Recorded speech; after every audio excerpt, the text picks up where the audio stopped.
Hi, it's Trish Brennan. I speak to you today from this rather cold bank holiday on May the 6th, and I am responding to a request to talk about more of my personal story, really, which, as other people who've seen my first video about this um, will know, that it's something I find quite difficult because I kind of feel, in the one respect, that I have to talk about other people that are connected to my story, and I don't really feel particularly comfortable about that, because it's okay me sharing my story, and I will share my story openly, um, very easily. It's when I have to involve other people, and of course we're all involved with other people, so I'm always a little bit hesitant about it because of that. Just let me put the apology in. There's a humongous fly buzzing around my motorhome just now, and I've just seen it flit across my screen.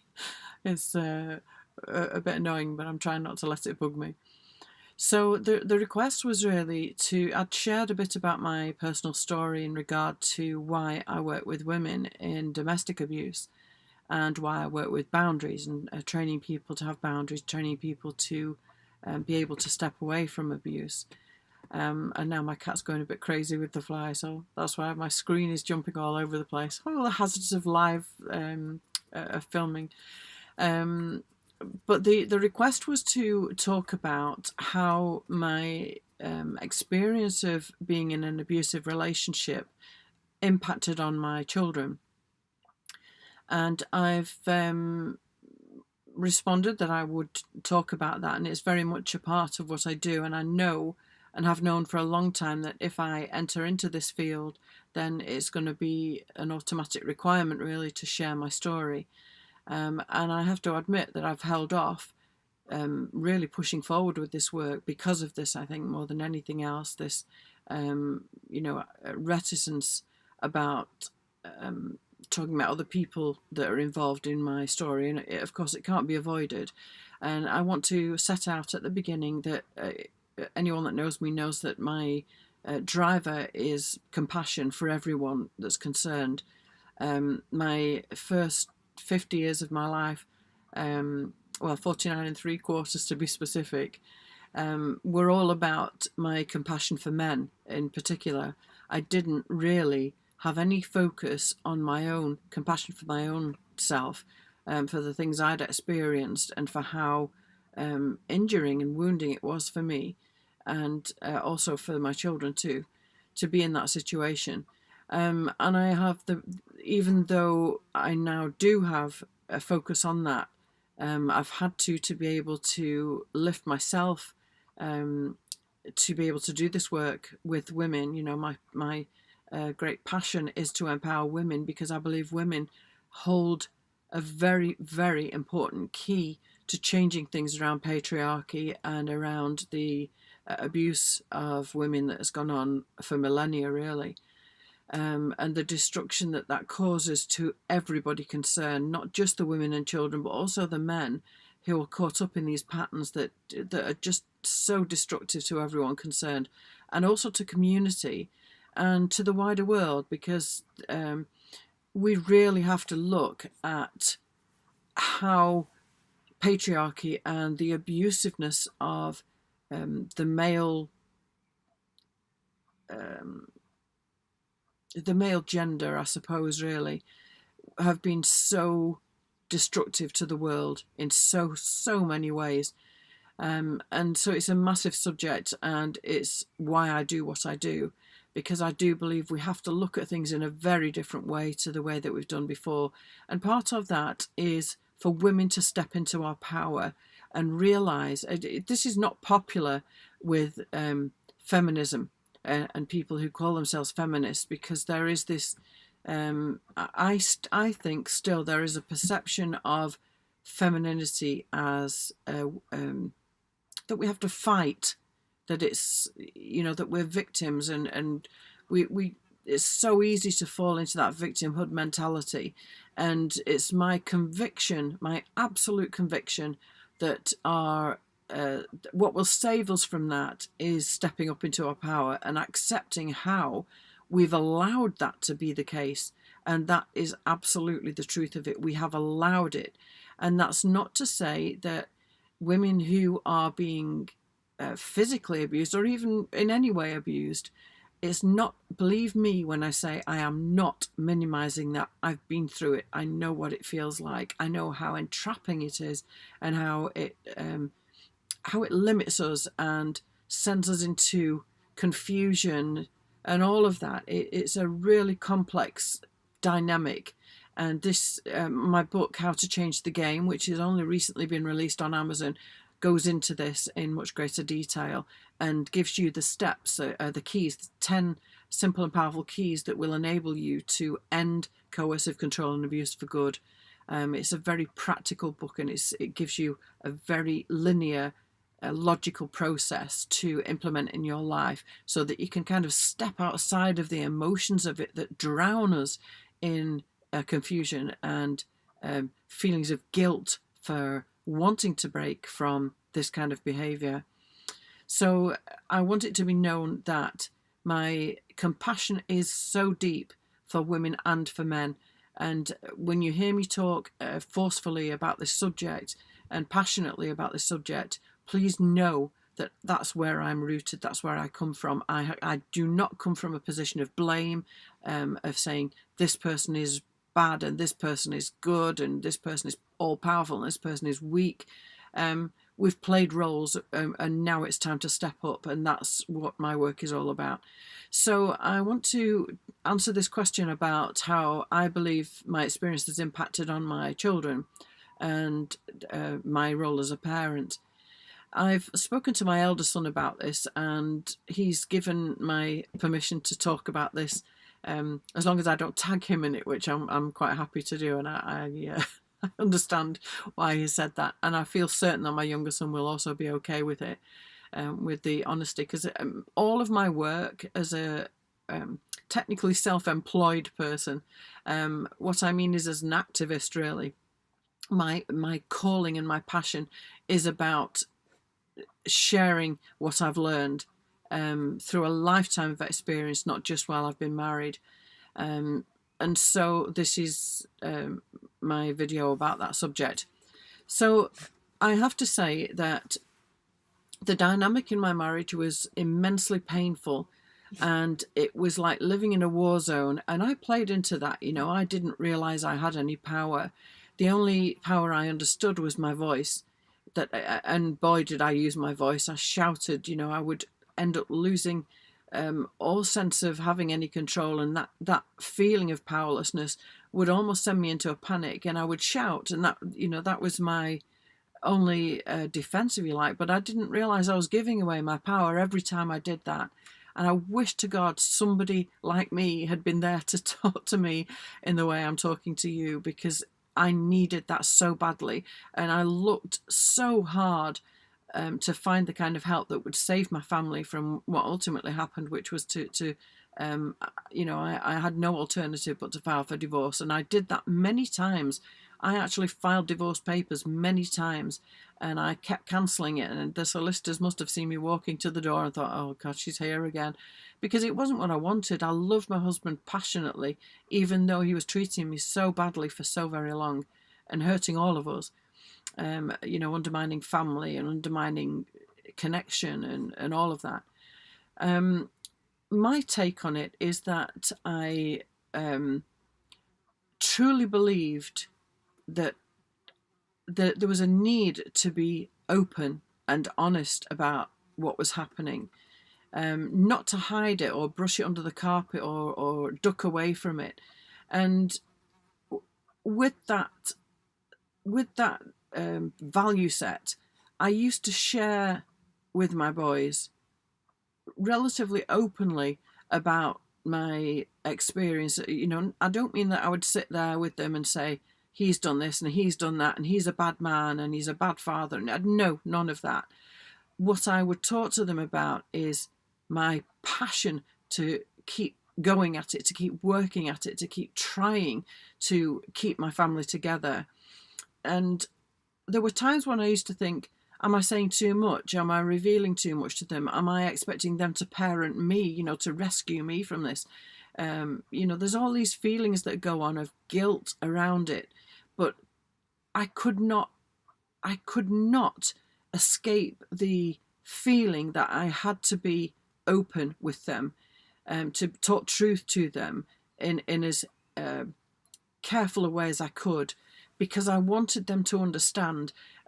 One thing I brought forward from my own childhood was that there was this secrecy about, that we didn't talk about these things. We didn't share what was really going on. We didn't share our fears and our confusion. And it always felt very confusing to me, that to not, as a child when things are not right, you just pick it up. It's just automatic. You hear the distress, you hear the tears, you might hear the shouting, and you can't deal with it in this situation where the truth that's told, not the truth, but the information that's told to you does not marry up to what you're seeing and feeling and experiencing in your daily life. It's just utterly confusing to a child when you know something at your gut, but what your adults around you are telling you does not agree with that. It conflicts with that information. And I did not want to inflict that on my children. I really felt they need to have a more grown-up understanding of real life, of what's going on here. And so that's the way I parented. I needed them to feel included in a way in understanding what was happening in their family. And there were times that I wouldn't say regretted it. Certainly there were times, as I said before, that I felt guilty about it and I questioned myself. But I remember having a meeting at school with my parents' evenings for my older son, who was having a lot of troubles at secondary school. And I believe completely it all stemmed from what was happening at home. Absolutely 100%. And I'd gone to school. He was continually getting into issues at school and continually being excluded from school. And he was the most sensitive, sweet and intelligent child. And then secondary school things began to change. Lots of things were going on. And I would use the phrase, the shit hit the fan, because it did. And I remember going to school that day with complete trepidation. I was so scared what I was going to hear from the teachers. And I walked round. They have the hall, the school gymnasium or the sports hall set up with all the tables all around, all the different subjects, all the different teachers that your child was, I don't know if it's still the same today, all the different teachers your child was having exposure to. And I walked around that room in feeling a mixture of shame, embarrassment, hurt for my son that he was having all these experiences at school, hurt for the fact that he was being excluded, angry that the teachers didn't understand. I was transparent with the teachers where I need be, so they knew, that there were traumas at home, there were difficulties at home, and that I wasn't getting a lot of support from my ex at that time. He wasn't my ex at that time, obviously. And I was angry and frustrated and hurt and distressed and so many complicated feelings. And I walked around the room and I had these talks to teachers, and it wasn't half as bad as I thought it was going to be. It was very clear that others saw his intelligence the way I did. But one teacher in particular, I think she was called Mrs. Slee, if I remember correctly, and I sat down with her and she said, your son has a very special intelligence. And I don't mean special as in special. I mean special as in he had a very high emotional intelligence. And she saw that, and it moved me greatly to hear that said. And I'm struggling to keep myself out of tears saying this. Get a grip, Tricia. Because it was hard to know. Give me a minute. It was hard to know that you were doing the right thing because things were so traumatic at home. But to hear a teacher see my son the way I did.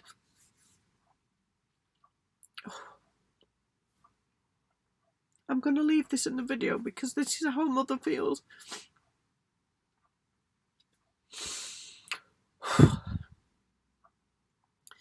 That was a revelation to me. And it really made me glad that I'd been so open with my children, that they were picking this intelligence, they were developing this intelligence because they were seeing what was real. They weren't seeing lies, they weren't seeing fakery, they were seeing what was real. And although it hurt greatly to know that I was engaging in a relationship that was hurting my sons, and that I seemed unable and powerless to do anything to fix it, I was real. And God, this is really going to set me off. I think maybe I'll share that another day. Well, I need to speak clearly and eloquently, and I don't want to be a complete wreck on this video, because it's important that I get the message out. So I knew then that they'd be okay. And, you know, there have been issues in adulthood of, I can see the pain that's been caused to them through the brokenness of family life. And only really since I made my break for good, and I knew when the time came, there was no going back. It took me a long time to reach that point, and I tried so very hard not to have that happen. I was so desperately wanting my husband not to be like my dad was, and what I mean is excluded from family. I didn't want it to happen. I wanted to save him, I suppose, is the corny sounding word that expression that we use. Excuse me a second. So, remind me, the story I was going to tell you that I can't handle just now was something my son sent to me, a song that my son sent to me. I'll do that another day. So, as a parent, I felt that I'd done the right thing, that I'd been honest and real with my sons. And they experienced a lot through that time that they shouldn't have had to experience, but it was real life. And, you know, when you look around you and you see how many people are going through it, you know it's real life. I didn't want to live a life of fakery with them. I didn't want to pretend or to run away every time things got painful. I wanted them to see the real. You know, and I don't mean all the real, obviously. I protected them as far as I could in you know, the really important ways. But what I see now is my older son will be 30 in August, and my younger son is 26. 27, next birthday this month, actually. So I believe now and know that both of my sons are very aware, very emotionally astute, and I wouldn't sacrifice that for the world. I really would not. I'm so grateful and so full of admiration for the compassion they both have for other people, for animals, for, you know, I see in them something so special and so relevant in the world today, as we, you know, we have to pull away from patriarchy and come towards, you know, an even match of to use that patriarchy word again, with matriarchy. That, you know, I don't like either of them, to be honest, but we have to have balance now, and so much of that is involved. What's the words I'm looking for? It's so important that we come to the table with our truth, to share with one another what it felt like for me. And I think that men need to hear the impact on women and see us as equal beings who have so much importance in the grand scheme of things, equal to them. You know, that our voices are heard, our feelings are felt, and equally we as women have to feel the feelings of men who have been for so very long told that to be male is to be disconnected from our emotions. And I truly believe that all that rage in men who abuse comes from that place, repressed, suppressed emotions. It's like cutting off a gigantic part of your personality, and it's confusing because society, the very place where you exist, you must not be all of who you are. And I think this is the most important discussion of our times. I think it underpins the way we're treating the planet. It underpins capitalism. It underpins government treating people like commodities. Like the human being doesn't matter. We've got so much work to do, and the way our children are brought up, that's important. They're bringing something to change things. And for me as a parent, the question I was asked to talk about how it impacted my children, I know they were wounded. Unquestionably, they were wounded. And through my own studies, through the work that I do, I know that boys tend to be more affected for longer by family breakdown than girls are. I may have touched on that before, but that I believe is to do with the conditioning around expression of softer feelings. Girls are encouraged to do that, boys are not.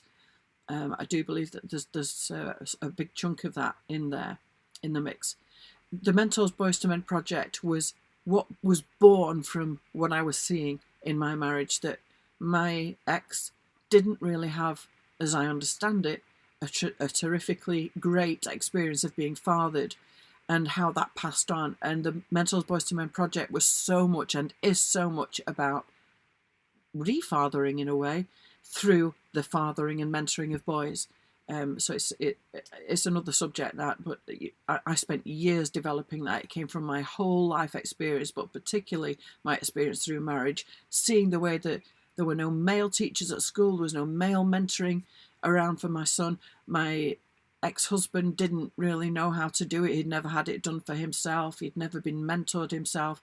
I met so many wonderful people and heard so much about how, when I got the publicity for that, and there was a fair amount of publicity. I was on Woman's Hour, got on Woman's Own, double page spread, got on the radio many times, different publications, Channel 4 News and so on.